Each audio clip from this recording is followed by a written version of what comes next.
살다 보면 참 많은 사람을 맺고 끊으며 지내게 됩니다. 여러분은 사람을 만날 때 무엇을 가장 먼저 보십니까? 보통은 환한 미소, 상냥한 말투, 번듯한 옷차림을 봅니다. 남들에게 예의가 바르면 속내도 그럴 것이라 짐작하죠. 우리는 평생 그렇게 사람의 겉을 보고 믿음을 주며 살아왔습니다. 하지만 가만히 돌이켜보면 어떠셨습니까? 겉보기에 참 좋았던 사람에게 배신당하고 간슬기다 빼줄 것처럼 굴던 사람에게 깊은 상처를 받은 기억 하나쯤은 있으실 겁니다. 시간이 지나 전혀 다른 밑바닥을 보게 될 때마다 우리는 스스로를 탓했습니다. 내가 사람 보는 눈이 참 없구나. 그 번지르르한 웃음에 속지 말았어야 했는데 하고 말입니다. 하지만 여러분, 자책하지 마십시오. 우리가 사람을 잘못 본 것이 아닙니다. 단지 너무 중요한 한 가지를 놓쳤을 뿐입니다. 얼굴은 얼마든지 꾸밀 수 있습니다.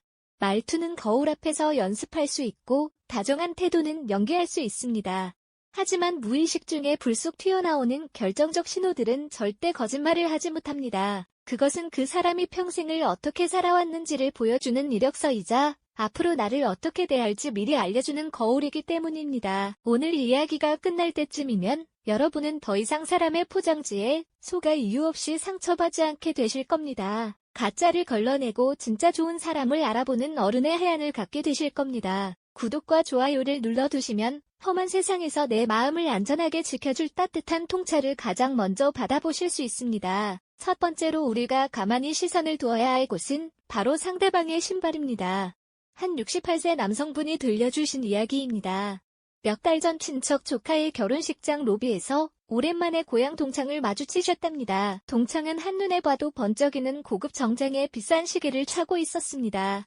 목소리도 어찌나 큰지 자식이 어떻게 성공했고 자기가 요즘 얼마나 잘 나가는지를 주변 사람들이 다 듣도록 쉼없이 떠들었습니다. 그 남성분은 조용히 고개를 끄덕이며 이야기를 듣다가 무심코 동창의 발끝으로 시선이 향했습니다. 정장과 시계는 그렇게 화려한데 그가 신고 있는 구두는 전혀 달랐습니다. 고급 브랜드이긴 했지만 뒤축은 심하게 무너져 있었고 구두코에는 허연 먼지와 긁힌 자국이 가득했습니다. 관리를 안 한 지 한참은 되어 보이는 엉망인 신발이었습니다. 며칠 뒤 다른 친구를 통해 전해 들으니 그 동창은 무리하게 사업을 벌이다 빚더미에 앉아 속이 시커멓게 타들어가고 있었다고 합니다. 미국 캔자스 대학교 심리학과의 옴니 길라스 교수가 2012년에 발표한 흥미로운 연구가 있습니다. 연구팀은 200명에게 평소 가장 자주 신는 신발 사진을 찍게 한 뒤 일면식도 없는 낯선 사람들에게 그 사진만 보고 주인의 성향을 예측하게 했습니다. 결과는 놀라웠습니다. 사람들은 신발 사진 하나만으로 주인의 성격, 소득 수준, 심지어 애착 불안 정도까지 무려 90%의 정확도로 맞췄습니다. 특히 겉옷은 화려하게 입으면서 신발 관리가 전혀 안 된 사람들은 내면이 불안정하고 회피적인 성향이 강하다는 수치가 뚜렷하게 나타났습니다. 그 사람이 겉으로는 여유로운 척, 완벽한 척 행동하면서도 정작 신발은 엉망으로 방치하는 건 대부분 이 때문입니다. 남의 시선이 바로 닿는 얼굴과 옷차림은 필사적으로 꾸미지만 시선이 잘 닿지 않는 발끝까지는 미처 신경 쓸 마음에 여유가 없는 것입니다. 이건 단순히 게으르냐 부지런하냐의 문제가 아니라 자기 삶을 통제하는 일관성의 패턴입니다. 밖에서 말은 번지르르하게 멀쩡하게 잘하는데 실제 삶의 뒷모습은 전혀 다르게 움직이는 사람들의 전형적인 특징이죠. 쇼펜하우어는 이렇게 말했습니다. 사람의 진면목은 그가 방심하고 있는 사소한 일상에서 가장 잘 드러난다. 사람들은 큰 것, 남에게 당장 보이는 것은 어떻게든 꾸며냅니다. 하지만 가장 밑바닥에서 내 몸을 지탱하는 신발은 꾸며낼 수 없는 일상의 태도 그 자체입니다. 발끝이 무너져 있는 사람은 결국 삶의 어느 한 구석이 위태롭게 흔들리고 있다는 뜻입니다. 그러니 화려한 옷차림과 과장된 목소리에 압도당해 덜컥 마음을 내어줄 필요가 없습니다. 자신을 지탱하는 가장 밑바닥조차 돌보지 못하는 사람의 허세에 굳이 마음을 쓰며 피곤해질 이유가 없죠. 그저 무너진 신발 뒤축을 보셨다면 조용히 고개를 끄덕여주고 적당한 거리를 두시면 됩니다.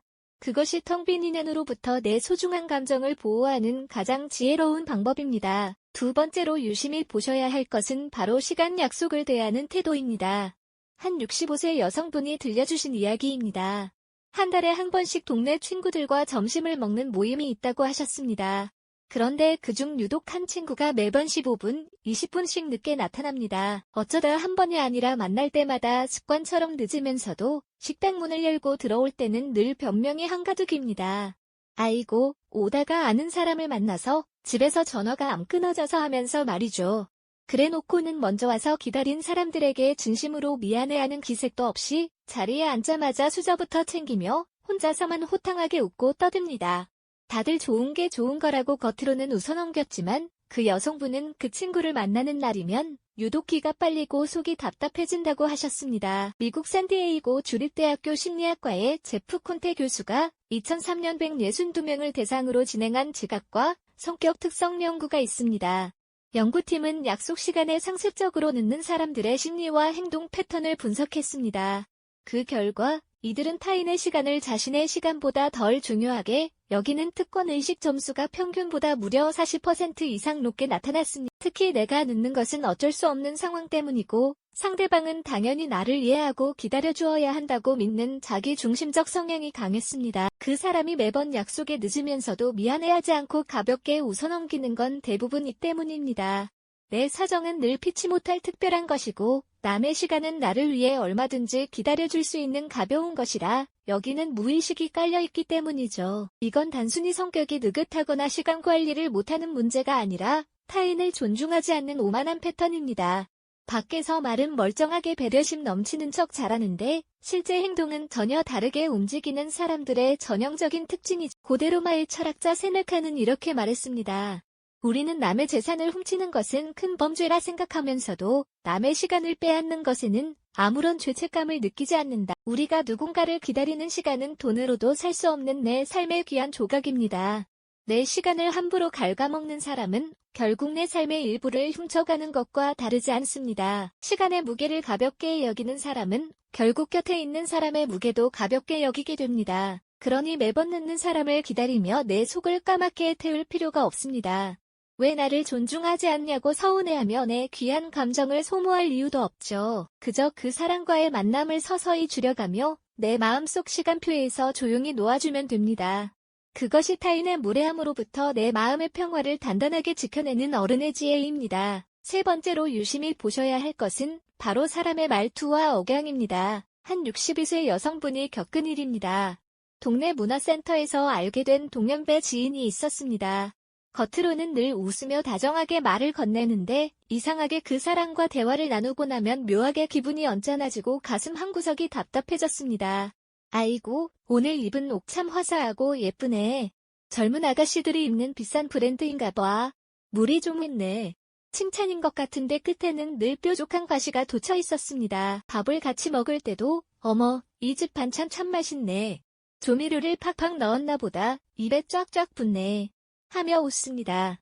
다들 그냥 성격이 시원시원해서 그러려니 하고 넘겼지만 그 여성분은 지인의 목소리 톤에 깔린 묘한 비아냥거림 때문에 만나는 내내 가시방석에 앉은 것 같았다고 합니다. 미국 예일대학교 경영대학원의 마이클 크라우스 교수가 2017년에 발표한 목소리와 감정인식에 관한 연구가 있습니다.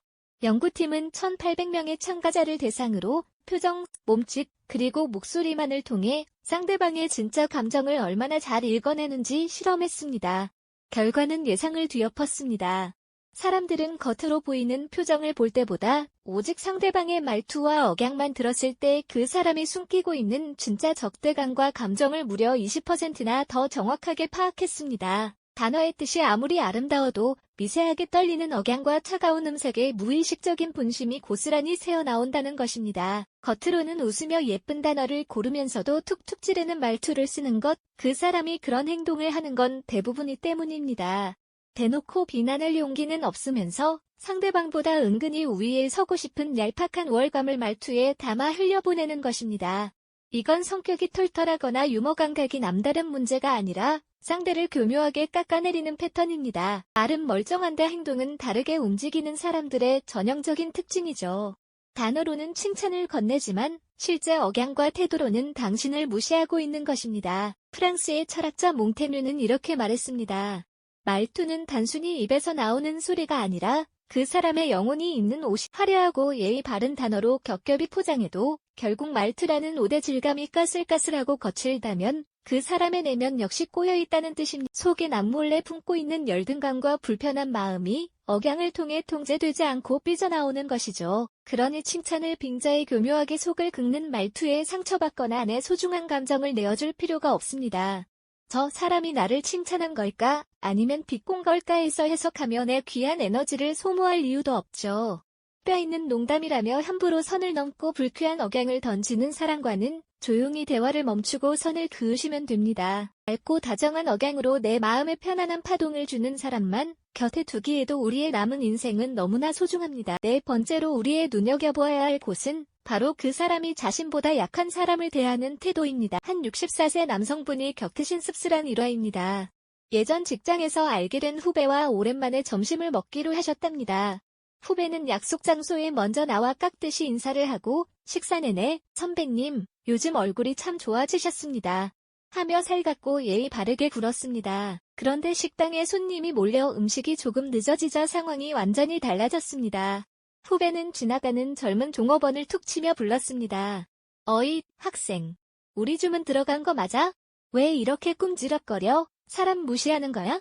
반말과 짜증이 섞인 고압적인 목소리였습니다. 당황한 종업원이 고개를 숙이며 연신 죄송하다고 사과하는데도 후배는 끝까지 눈을 치켜뜨고 훈계를 늘어놓았습니다. 방금 전까지 선배에게 짓던 그 사람 좋고 다정했던 웃음은 온데간데 없이 사라진 뒤였습니다. 그 남성분은 밥이 입으로 들어가는지 코로 들어가는지 모를 만큼 마음이 불편해져 서둘러 자리를 파하고 나오셨다고 합니다. 미국 캘리포니아 대학교 심리학과의 대처 켈트너 교수가 2008년 발표한 권력과 공감 능력에 관한 유명한 연구가 있습니다. 연구팀은 300명의 참가자를 대상으로 자신보다 지위가 낮거나 약자라고 여겨지는 사람과 상호작용할 때의 뇌반응과 행동을 분석했습니다.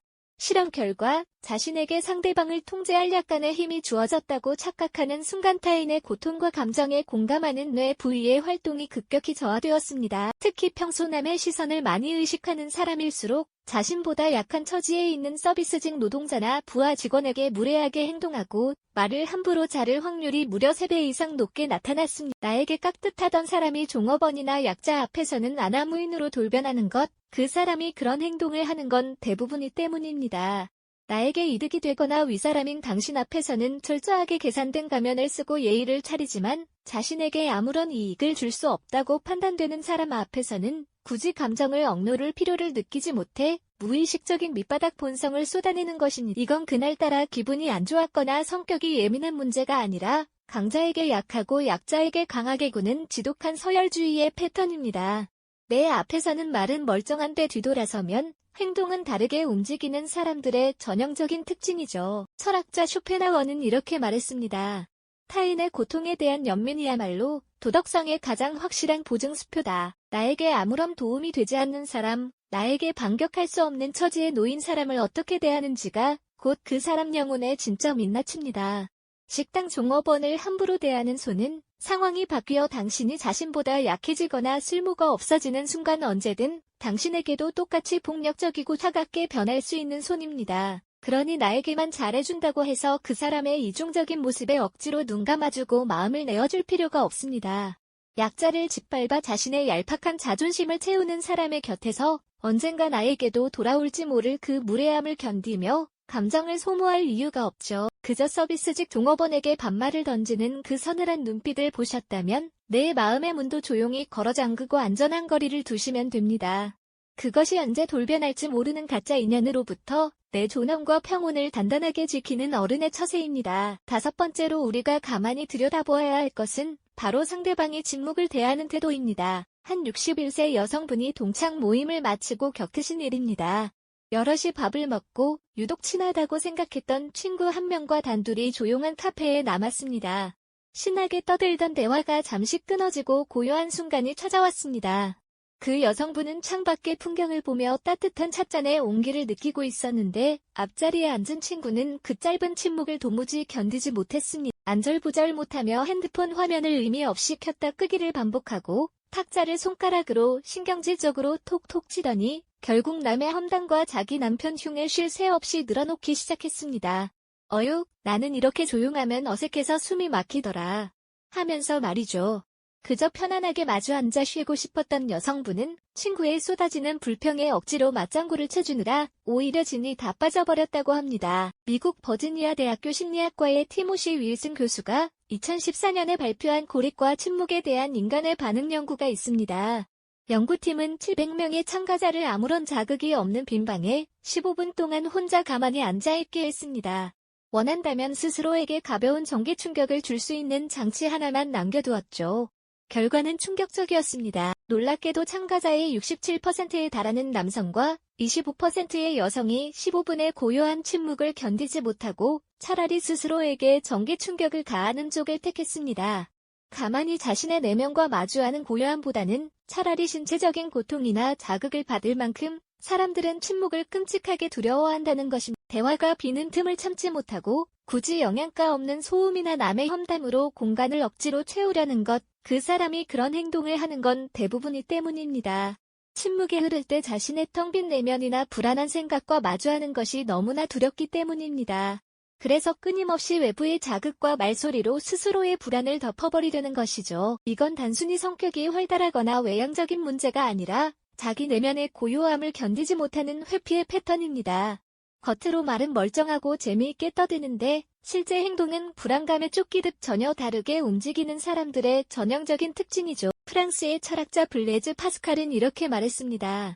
인간의 모든 불행은 홀로 방에 조용히 앉아 침묵을 견디지 못하는 데서 비롯된다. 침묵은 어색해서 억지로 채워야 할 공백이 아니라 나와 상대를 있는 그대로 존중하며 쉬어가는 여백입니다. 이 여백을 편안하게 곁에 둘 수 없는 사람은 결국 타인과의 관계에서도 끊임없이 소모적인 감정에 자극만 찾게 됩니다. 그러니 침묵을 불안해하는 상대의 오디오를 채워주기 위해 애써 내 에너지를 고갈시킬 필요가 없습니다. 고요함을 견디지 못해 남의 험담까지 끌어오는 사람의 장단에 굳이 억지로 맞장구 치며 내 소중한 감정을 낭비할 이유가 없죠. 그저 상대방이 불안감에 쏟아내는 가벼운 말들을 한 귀로 부드럽게 흘려보내며 마음의 셔터를 조용히 내리시면 됩니다. 그것이 불필요한 소음 속에서도 내 내면의 고요함을 단단하게 지켜내는 어른의 태도입니다. 6번째로 우리가 깊이 들여다보아야 할 것은 바로 자신의 실수를 인정하고 사과하는 방식입니다. 한 67세 남성분이 겪으신 황당한 일입니다. 동네 산악회에서 가깝게 지내던 지인에게 아끼던 등산 스틱을 빌려주셨답니다. 며칠 뒤 돌려받았는데 손잡이 부분이 심하게 긁히고 끝이 휘어져 있었습니다. 속상한 마음에 조심스럽게 물어보니 지인은 대수롭지 않다는 듯 웃으며 말했습니다. 아이고, 미안해. 근데 산에 다니다 보면 원래 다 기스나고 부러지고 그러는 거지 뭐. 그리고 내가 커버도 안 씌워서 주니까 험하게 써도 되는 줄 알았지. 분명 입으로는 미안하다고 하는데 뒤따라오는 말들은 전부 변명과 남탓뿐이었습니다. 지인의 그 당당한 태도에 남성분은 오히려 화를 내는 자신이 째째하고 예민한 사람이 된 것 같아 며칠을 속으로만 끙끙 앓았다고 합니다. 미국 오하이오 주립대학교 경영대학원의 로이 레위키 교수가 2016년에 발표한 사과의 구성 요소에 관한 대규모 연구가 있습니다. 연구팀은 755명의 참가자를 대상으로 어떤 형태의 사과가 무너진 신뢰를 회복시키는지 실험했습니다. 결과에 따르면 사람들이 사과를 받을 때 가장 중요하게 보는 핵심은 명백한 책임 인정이었습니다. 반면 최악의 평가를 받은 것은 미안해, 하지만으로 시작하며 상황이나 상대방의 탓으로 교묘하게 원인을 돌리는 조건부 사과였습니다. 특히 이런 방어적인 사과를 습관적으로 하는 사람들은 심리검사 결과 타인의 감정에 대한 공감 능력이 평균보다 40% 이상 현저히 떨어졌고 자신의 알량한 이미지를 지키려는 자기방어 기제만 비정상적으로 높게 나타났습니다. 내 물건을 망가뜨리고 상처를 주고도 남 탓과 변명부터 늘어놓는 것, 그 사람이 그런 행동을 하는 건 대부분이 때문입니다. 타인의 아픔보다 자신의 자존심에 금이 가는 것을 훨씬 더 두렵고 끔찍하게 여기기 때문입니다. 그래서 미안하다는 가벼운 말 뒤에 굳이 내가 원인을 제공했다는 꼬리표를 달아 자기 책임을 쏙 빠져나가려는 것이죠. 이건 성격이 털털하거나 뒤끝이 없는 문제가 아니라 자신의 잘못을 타인에게 교묘하게 떠넘기는 비겁한 패턴입니다. 겉으로 말은 멀쩡하게 사과하는 척하는데 실제 행동은 책임을 회피하며 전혀 다르게 움직이는 사람들의 전형적인 특징이죠. 고대 로마의 철학자 세네카는 이렇게 말했습니다. 자신의 잘못을 변명하는 것은 새로운 잘못을 저지르는 것과 같다. 진정한 사과는 내 실수로 인해 당신이 얼마나 마음 상했을지 그 온도를 온전히 헤아려주는 데서 출발합니다. 입술로만 가볍게 내뱉고 끝나는 사과, 내 탓으로 얼룩진 사과는 결국 상대방의 가슴에 2번 칼을 꽂는 이기적인 행위일 뿐입니다. 그러니 미안하다는 말 한마디를 툭 던져놓고 오히려 나를 가해자로 몰아가는 교묘한 사람 때문에 억울해하실 필요가 없습니다. 혹시 내 잘못이 아닐까 끊임없이 내 마음을 검열하며 아까운 에너지를 소모할 이유가 없죠. 그저 얄팍한 자존심을 지키려 남 탓을 하는 그 뻔뻔한 민낯을 보셨다면 2번 다시 곁을 내어주지 말고 조용히 관계를 끊어내시면 됩니다. 그것이 상대방의 교묘한 가스라이팅으로부터 내 마음의 평화를 안전하게 지켜내는 어른의 단호함입니다. 7번째로 우리의 시선이 조용히 머물러야 할 곳은 바로 그 사람의 걸음걸이와 걷는 속도입니다. 한 69세 남성분이 동네 주민센터에서 겪으신 일입니다. 한 곳에서 오래 알고 지낸 지인이 있었는데 평소 차를 마실 때면 나는 인생을 참 여유롭게 즐기며 산다. 남한테 기대지 않고 둥글둥글하게 사는 게 최고다라며 늘 사람 좋은 미소를 지었습니다. 그런데 막상 그 지인과 밖으로 나와 함께 길을 걸을 때면 남성분은 번번이 숨이 턱에 찼습니다. 지인은 상대방의 보폭이나 걷는 속도는 전혀 아랑곳하지 않고 혼자서만 성큼성큼 저만치 앞서 걸어갔습니다. 횡단보도에 서 있을 때도 짜증스럽게 발을 구르거나 짝다리를 짚고 서서 아유, 신호등이 왜 이리 안 바뀌어라며 연신 불평을 쏟아냈습니다. 말로는 늘 여유롭다고 하면서도 정작같이 걷는 사람을 무안하게 만들 정도로 조급하고 배려 없는 걸음걸이 때문에 그 남성분은 지인과 함께 걷는 시간이 갈수록 고역이 되었다고 합니다. 영국 포츠머스 대학교 심리학과의 리엄 세첼 교수가 2017년에 발표한 걸음걸이와 성격 특성에 관한 유명한 연구가 있습니다. 연구팀은 모션 캡처 기술을 이용해 다양한 사람들의 걷는 자세와 속도를 정밀하게 분석하고 이를 그들의 성격 테스트 결과와 대조했습니다. 결과는 무척 흥미로웠습니다. 타인과 함께 걸을 때 상대방의 보폭에 맞추어 자신의 속도를 무의식적으로 조절하는 동기와 능력을 가진 사람들은 공감 능력 점수가 평균보다 45% 이상 높았습니다. 반면 동행자가 뒤처지든 말든 어깨를 과도하게 흔들며 자신의 속도만 고집하는 사람들은 자기 중심적 성향과 타인을 지배하려는 통제 욕구가 현저히 높게 나타났습니다. 나와 함께 걸으면서도 나를 기다려주지 않고 혼자서만 불쑥 앞서 걷는 것, 그 사람이 그런 행동을 하는 건 대부분이 때문입니다. 겉으로는 동행하고 있는 것처럼 보이지만 그 사람의 무의식 속에서 당신은 배려하고 존중해야 할 대상이 아니라 그저 자신의 뒤를 따라와야 할 들러리에 불과하기 때문입니다.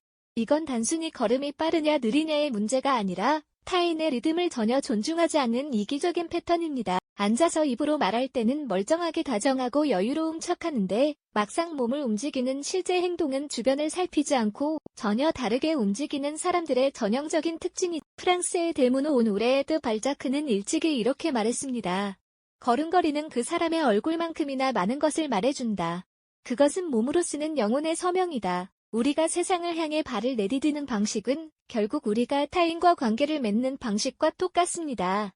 누군가와 발맞추어 걷지 못하는 사람은 인생의 굽이진 길에서도 결코 당신과 마음을 맞추어 나란히 걸어주지 않을 것입니다. 내 보폭은 안중에도 없이 자기 욕심대로만 앞서가는 사람은 결국 관계의 주도권도 자기 마음대로 휘두르려 하기 마련입니다. 그러니 나를 버려두고 저만치 앞서가는 사람의 뒷모습을 보며 어떻게든 보폭을 맞추려 종종 걸음치며 내 숨을 가쁘게 만들 필요가 없습니다.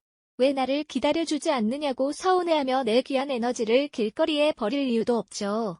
그저 나를 곁에 두고도 혼자서만 걷는 그 매정한 뒷모습을 보셨다면 억지로 따라가지 말고 그 자리에 멈춰서서 조용히 나만의 보폭을 되찾으시면 됩니다. 그것이 타인의 조급한 리듬에 휩쓸리지 않고 내 삶의 평온한 속도를 단단하게 지켜내는 어른의 걸음걸이입니다. 에리 프롬은 이렇게 말했습니다. 성숙한 관계는 상대방의 진실한 모습을 있는 그대로 바라볼 수 있는 용기에서 시작된다. 지금까지 우리가 가만히 살펴본 7가지 신호들은 겉으로 꾸며낸 화려한 포장지가 아니라 그 사람의 삶이 고스란히 묻어나는 진짜 이력서입니다. 무너진 신발의 뒤축, 억양의 미세한 떨림, 약자를 대하는 눈빛, 그리고 무심코 걷는 보폭 속에는 숨길 수 없는 영혼의 민낯이 담겨 있죠. 나이가 들고 세월이 쌓일수록 우리는 많은 사람을 곁에 두려 애쓰기보다 단 한 명이라도 결이 맞고 투명한 사람과 편안하게 마음을 나누어야 합니다. 그러니 그동안 겉모습만 보고 마음을 내어주었다가 깊은 상처를 받았다고 해서 더 이상 스스로를 탓하고 자책하지 않으셔도 됩니다. 그저 내가 사람의 무의식을 조금 늦게 알아차렸을 뿐, 사람을 믿고 아껴주고 싶었던 여러분의 다정한 선의는 결코 틀리지 않았습니다. 이제는 나를 갉아먹는 가짜 인연에 쓸데없는 감정을 낭비하지 마시고 조용히 마음의 거리를 두며 홀가분하게 내 안의 평온을 단단히 지켜내시면 됩니다. 누군가의 허물을 날카롭게 들추어내기보다는 내 귀한 마음을 안전하게 지켜내며 우리도 누군가에게 참 좋은 흔적을 남기는 따뜻한 사람이 될 수 있으면 좋겠습니다.